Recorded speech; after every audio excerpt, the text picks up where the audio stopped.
La lune majestueuse de la Terre flotte au-dessus de nos têtes comme un monde mort. Un désert silencieux recouvert de poussière grise, frappé par des météorites depuis des milliards d'années. Sans air ni océan.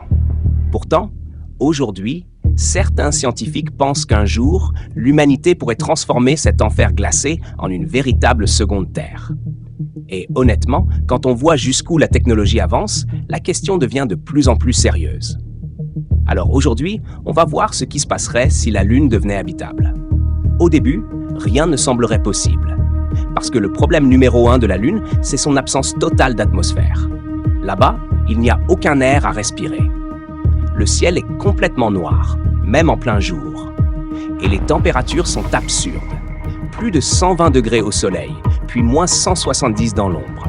En quelques secondes, un humain sans combinaison mourrait. Mais imaginons que dans le futur, l'humanité décide de changer ça. Pas juste construire une base, non. Transformer complètement la Lune. La première étape serait probablement la création d'un gigantesque bouclier magnétique spatial. Parce qu'aujourd'hui, la Lune ne possède presque plus de champ magnétique. Résultat, les vents solaires du Soleil frappent directement sa surface et arrachent les particules de gaz. Même si on créait une atmosphère, elle finirait par s'échapper dans l'espace.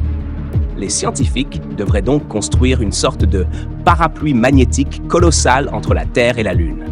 Une technologie tellement avancée qu'elle ressemblerait presque à de la science-fiction.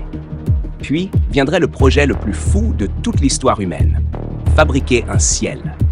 Des usines géantes commenceraient à relâcher des gaz dans l'environnement lunaire. Azote, oxygène et de la vapeur d'eau.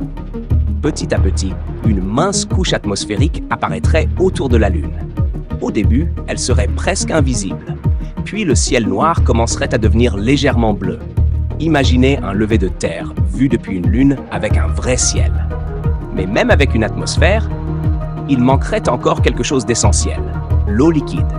Aujourd'hui, il existe déjà de la glace sur la Lune, principalement dans les cratères proches des pôles, là où la lumière du Soleil n'arrive jamais. Les humains pourraient exploiter cette glace gigantesque, la faire fondre, puis la purifier. Mais ce ne serait probablement pas suffisant. Alors certains projets imaginent carrément détourner des comètes riches en eau pour les faire s'écraser volontairement sur la Lune. Oui, balancer des blocs de glace spatiaux entiers sur notre satellite. Et lentement, quelque chose d'incroyable commencerait à apparaître. De la pluie. Pour la première fois depuis plus de 4 milliards d'années, des gouttes tomberaient du ciel lunaire. Des rivières se formeraient dans les anciens cratères. Les plaines grises deviendraient boueuses. Puis viendraient les premiers lacs, les premiers océans artificiels. Et honnêtement, voir la Lune devenir bleue depuis la Terre serait probablement l'un des moments les plus historiques de l'humanité. Mais le plus étrange commencerait ensuite. La vie. Au début, les humains feraient pousser des plantes dans des dômes gigantesques. Des serres immenses visibles depuis l'espace. Puis, des arbres spécialement modifiés pour survivre à la faible gravité lunaire commenceraient à apparaître. Parce que oui, sur la Lune, la gravité est environ 6 fois plus faible que sur Terre. Un humain de 60 kg n'en pèserait plus que 10. Les arbres pourraient devenir immenses. Les montagnes sembleraient moins difficiles à gravir. Et les sauts humains deviendraient complètement irréels. Imaginez courir dans une forêt lunaire. Vous verrez qu'au-dessus de vous, la Terre entière illumine le ciel. Parce que contrairement à nous, les habitants de la Lune verraient toujours la Terre énorme au-dessus d'eux. Une planète bleue gigantesque suspendue dans le ciel noir. Plus de 4 fois plus grande que notre Lune actuelle dans le ciel terrestre. Les nuits lunaires deviendraient probablement les plus belles nuits du système solaire. Mais évidemment, vivre sur une Lune habitable ne serait pas parfait. Déjà, une journée lunaire dure environ 29 jours terrestres. Cela veut dire que certaines régions resteraient éclairées pendant presque 2 semaines, puis plongées dans l'obscurité pendant 2 autres semaines. Les températures pourraient encore devenir extrêmes. Les humains devraient probablement construire des villes capables de résister à ces cycles monstrueux. Et surtout, la faible gravité poserait un énorme problème aux corps humains. Les muscles fondraient plus vite, les os deviendraient fragiles. Des humains nés sur la Lune pourraient même avoir du mal à vivre sur Terre un jour. Avec le temps, les habitants lunaires pourraient devenir physiquement différents de nous.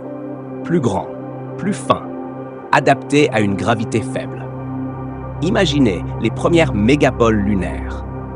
Des villes illuminées sous des dômes transparents. Des trains magnétiques traversant les cratères à des vitesses incroyables. Des ascenseurs spatiaux reliant les stations orbitales. Des enfants jouant en flottant presque dans les airs. Des stades où les athlètes sautent à 20 mètres de haut. Des océans artificiels reflétant la Terre dans le ciel. La Lune ne serait plus juste un satellite, elle deviendrait un nouveau monde. Mais malgré tout ça, un dernier problème resterait presque impossible à résoudre. La Lune est géologiquement morte. Son noyau est minuscule.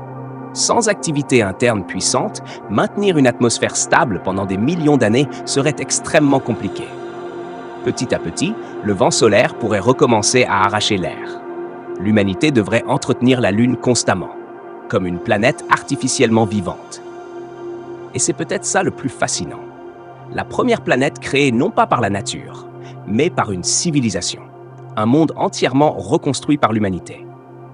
Alors, la prochaine fois que vous regarderez la Lune dans le ciel, imaginez-la autrement.